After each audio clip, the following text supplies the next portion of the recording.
Bonjour Sophie. Peut-on vraiment s'attendre à une amélioration de relations russo-américaines? Alors d'après le quotidien Sputnik, on voit que les relations russo-américaines sont plutôt bonnes. Le 10 décembre, le président américain Donald Trump a rencontré le ministre russe des Affaires étrangères, Sergei Lavrov, à la Maison-Blanche. Et au cours de leur entretien de plus d'une heure à huis clos, ils ont abordé de nombreux grands dossiers tels que le commerce bilatéral, le contrôle des armes, la libération des citoyens respectifs, ainsi que la conjoncture en Iran, en Corée du Nord, en Ukraine et au Venezuela, donc que des gros dossiers.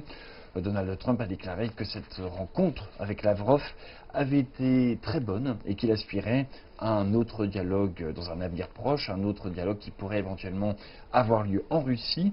D'après lui, l'amélioration des relations russo-américaines joue et jouera un rôle de catalyseur dans le développement du commerce bilatéral entre les deux pays.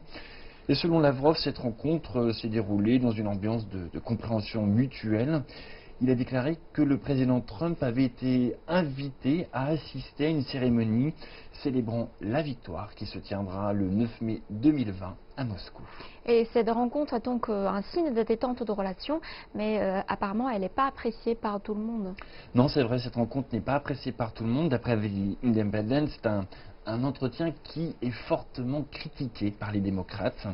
Maloney, qui est un membre du comité d'information de la Chambre des représentants des États-Unis, a présenté deux chefs d'accusation à l'encontre du président en exercice: abus de pouvoir et entrave aux enquêtes du Congrès américain. Donc cette annonce par les démocrates coïncidait justement parfaitement avec la rencontre avec le ministre russe des Affaires étrangères Sergei Lavrov et le président Trump. Donc selon lui, Donald Trump, en tant que président américain, aurait dû obéir à la Constitution nationale et prendre ses responsabilités face à son peuple.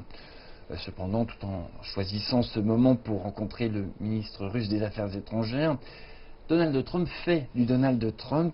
Il a totalement rompu son serment et n'a clairement pas donné la priorité à son devoir de président.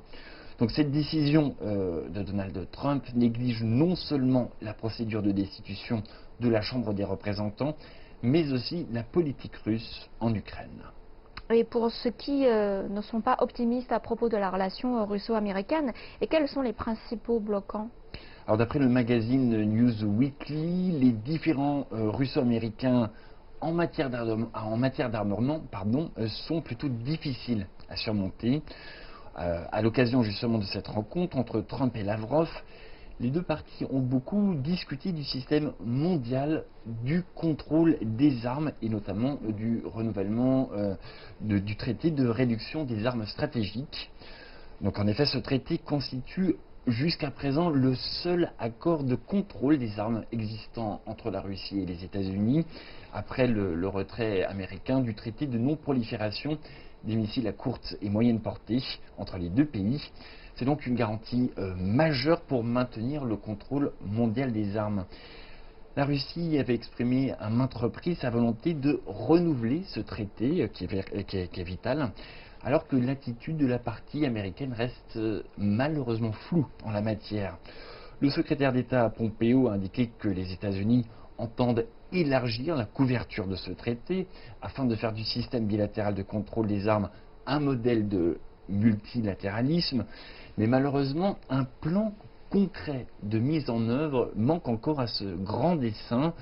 Donc, bien entendu, les spécialistes prévoient que les différends russo-américains menaceront la stabilité mondiale. Mais pour ceux qui sont plutôt optimistes, quel est l'avenir de cette relation bilatérale qui est toujours difficile à définir?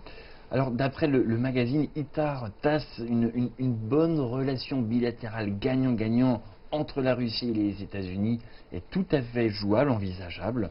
Selon le ministre russe des Affaires étrangères, Lavrov, Trump devrait prendre conscience du fait que, bien entendu, de bonnes relations russo-américaines contribuent au peuple et aux entreprises américaines, à l'échiquier mondial, aux entreprises russes également.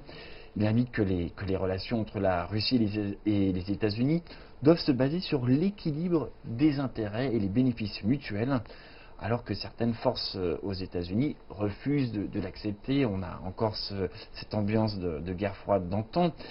elle voudrait entraver la normalisation de ces relations bilatérales par tous les moyens et imposer des sanctions de plus en plus sévères à la Russie.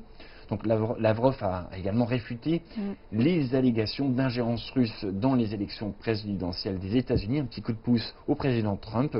D'après lui, cette remarque est sans fondement.